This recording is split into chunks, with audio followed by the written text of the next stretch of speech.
My name is Pat Power, and I'm chair of the Long Range Regional Economic Development Board, and it's my pleasure to introduce you to this videotape that we are about to produce, the purpose of which is to explain to you the role and function of the Long Range Regional Economic Development Board. Essentially, what the Regional Economic Development Board is a tool or a mechanism to facilitate planning and development for an a strategic economic development plan for the zone region. And the first task of our board is through a process of thorough public consultation to develop a strategic economic development plan for the whole region, which includes Bay St. George, Port-au-Port, and the area that's known as the Penguin area, Burgeo, Ramia, Grey River, and Francois. And there's been, I guess, lots of talk and lots of activities gone on in the past under the name of community development, economic development, but it's been done in a different way. What we're trying to do now is to get the people at the grassroots level to plan their own future, if you like. And once those consultations are done, and we will be going into the community in a number of different forums and different processes to try to get the opinions and the input of the people. Then we will sit down and we will write a plan which will be the blueprint, if you like, for community economic development for the region for the next 5 years. Now, when the plan is done, what is the role of the Regional Economic Development Board? But when the plan is done, the Regional Economic Development Board is not going to create industries, it's not going to build buildings, it's not going to run businesses. It's going to coordinate and to coach and to facilitate private enterprise, private business, other public agencies and organizations that are involved in the community to do the things for themselves to create a prosperous and pleasant future for their community and their region. That's one thing that I'd like to make clear up front is to avoid having expectations raised, is that the board is not going to go into a community and do something. We're going to consult with the community, try to find out what they see are the potential or potentials for their community and the way to go for the future. And then when the plan is done, then we will give advice and coaching and support to individuals and groups who will carry out the plan for the region. Eventually, all public monies for community economic development will be channeled through the Regional Economic Development Zone Board.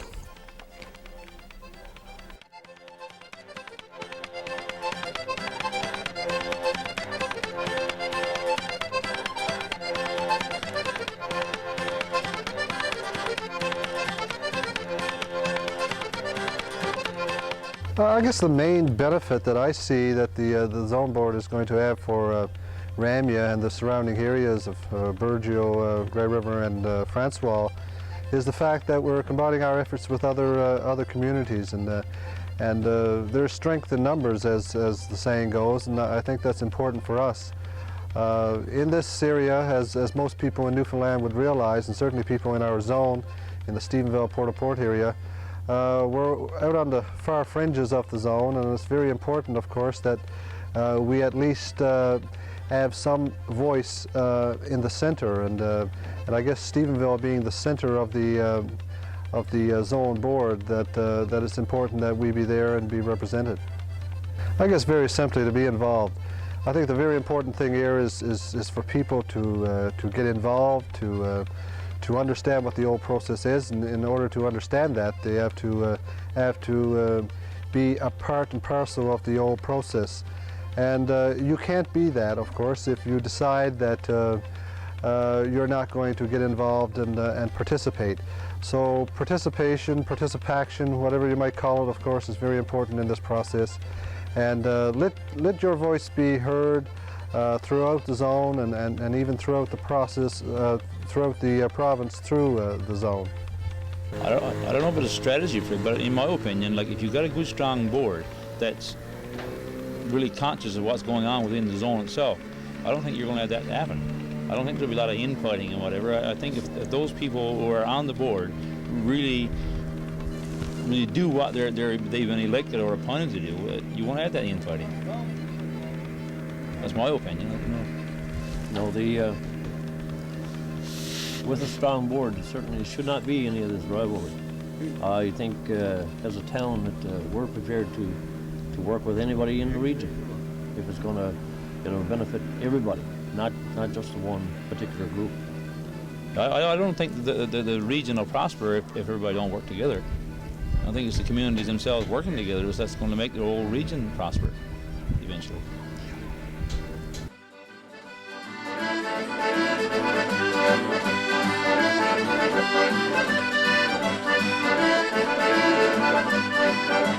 Well, some of the benefits I feel is with the zonal process, you're not isolated and trying to accomplish everything on your own. Like in the past, you can have something set up down in Burgeo, and really the isolated thing, it might never get moving. But when you're involved with a larger area such as Stephenville, and everybody is working to, well, what benefits one could very well have spin-offs to visit the other. For instance, just touch on a thing like tourism. If you were bringing in tourists into Burgeo, for instance, that very well could increase the amount of traffic flow through the Stephenville airport. Stephenville likewise could have tourism, tour groups coming into Stephenville, and maybe they could be in for a week during the port-to-port area, and then they could be sort of diverted down into the Burgeo area. So I feel as a zone, there's strength in numbers. I think you got more numbers, and I really do think that it's a better way to go than trying to wing things on your own. I hope that the zone process works out in reality as well as it looks on paper, and that is that all communities, no matter what the size or where they're located, gets a fair shake and gets honest and fair representation in the zone meetings. I wouldn't want to think because Burgeo or Ramya or Grey River, Francois, any of these communities being on the outline won't get a fair shake because of their isolation and not being able to have their voice heard on a regular basis, say as a larger community like Stephenville. They say it will work this way. I just hope it do. Okay, that's it. Unless Fred has...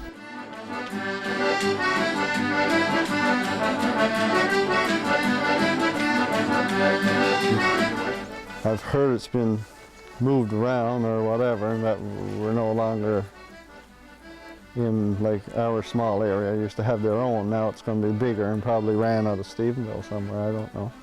But I don't know a lot about it, but it really don't make a lot of difference to me, because as far as I'm concerned, the people got to get together and do what got to be done. Today, if expecting the government to do something is long gone. In fact, the farther the government stays out of it, probably the better things would be if they'd stop wasting the money and direct it to worthwhile projects that need to be done, yet seem to be left undone for some bureaucratic reason. Or politics, whatever, vote getting. I guess the fishing will come back. It's looking good.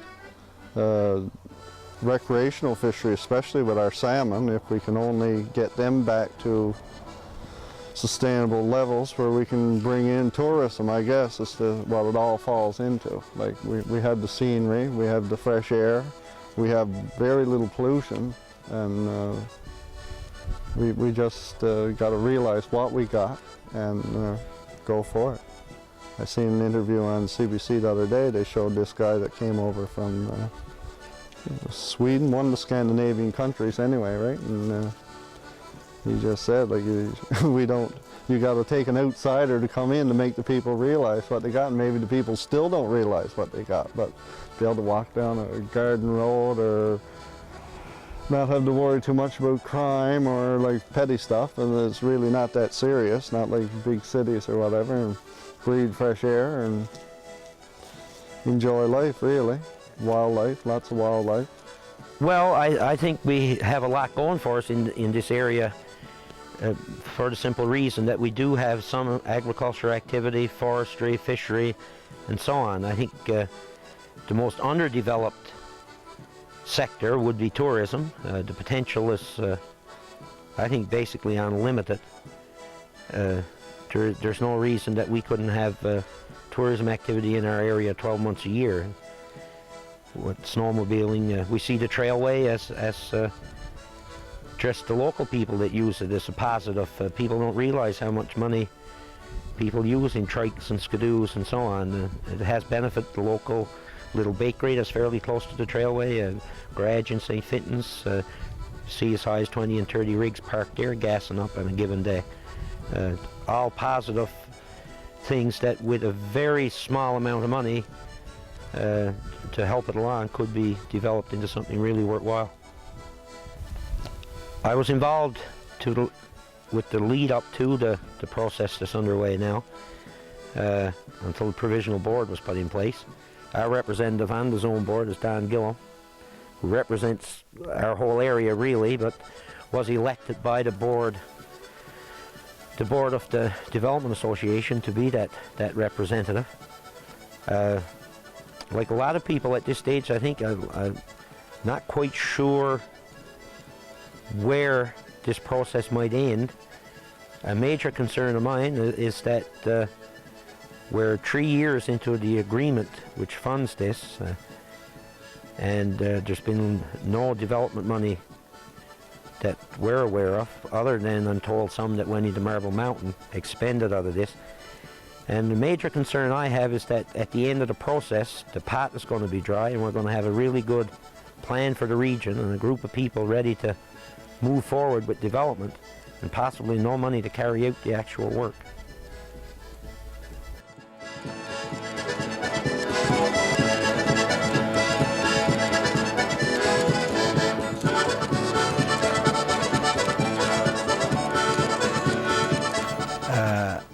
I think people are going to have to take full control of their future as regards to employment, as regards to providing the proper atmosphere in their community so that employment can be created, because I feel that the time has come when maybe the old traditional ways that we have, that is, so to say, depending directly on quotation marks governments to do things, may be long gone. The day of reckoning has come that people have to be together as a community, as a family, and to take charge of their future and the employment of their future, their all economic development, their all existence, or else we could very well be in fear, or it could be very much, in danger of seeing our communities not being able to function as they should. Well, I moved here in 72, and the population was about 2,800, and now I guess it's just a little above 1,500, so it almost decreased by half the population. And I guess our biggest concern there, like, we lost so much of our natural resources, like all the raw materials was just shipped out of the province, and we could gain a lot more jobs by developing the product right here, the raw materials and finished product here in the province, and that would create jobs instead of giving jobs to other provinces. If we all work together and lobby the government, is the government that sometimes oppress us, and if everybody got to work together and not try to get it all in one area. The smaller rural areas need development here also.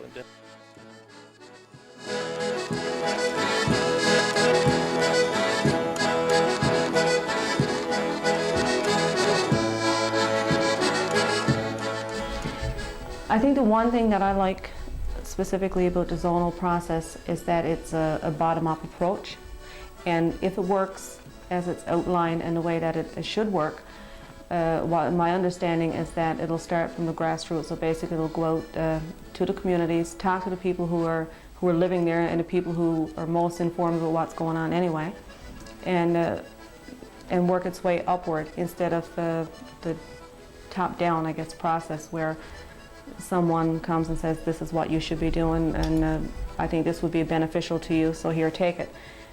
The zonal process seems to me like it's using the local stakeholders and people who have been involved in the community anyway and in the community development process for years. What they're saying now is kind of, okay, well, let's coordinate our efforts in this area and talk to the people who are involved and see where's the best way to go. So rather than saying, like, here it is, take it, what the zonal process, or what I see the zonal process doing, is saying, okay, we're not the experts anymore. What do you see as important to your community, and how can we improve your community, and getting everybody involved. And I think that'll do a couple of things. And number one is that it'll give more feeling of ownership, and if a community feels that they own something or that they've been involved, I think they're more likely to be committed to it than if you have, again, in a top-down approach, someone who comes in and says, this is what you need, we don't have to ask you, take it. So I think it's a more effective, I think, approach to community development. I think I'd have to tell them that, like, people, here's your chance to get involved, and here's an opportunity to be able to tell people exactly what you want. It's an opportunity for people to become involved, and I think that's very important because, as I said, in a lot of cases, people haven't been involved in decisions that concern them or concern their livelihood. It's been always, or for the most part, it's been, like I said, here it is, take it. So this is an opportunity now for people to get involved and to say what they want and to see what they'd like to see. Bonjour, je m'appelle Robert Cormier, je suis directeur général du Centre scolaire communautaire Sainte-Anne. Et puis, je travaille aussi pour l'Association régionale de la Côte-Ouest, l'ARCO. Je suis impliqué dans le processus de la zone économique parce que je crois dans ma communauté, et puis je pense que c'est si vraiment qu'on veut changer les choses dans nos communautés et faire une différence, il faut absolument que chacun de nous prenne sa place et fait sa part dans tout le processus.